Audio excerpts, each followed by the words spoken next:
ঈদ মোবারক, ঈদ মোবারক, ঈদ মোবারক। নেপালের সাথে বাংলাদেশের ২১ রানের অসাধারণ এক জয়ে super ৮ qualifier.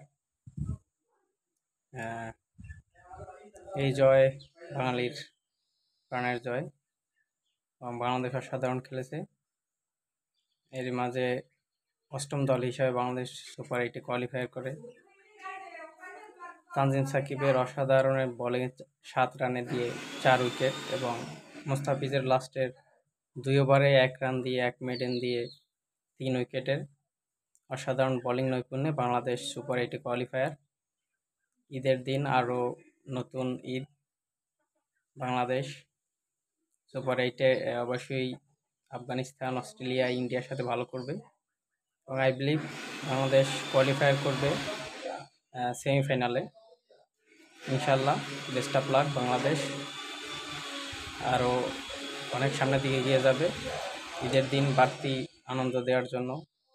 Thank you Bangladesh, thank you Bangladesh cricket team, all the best.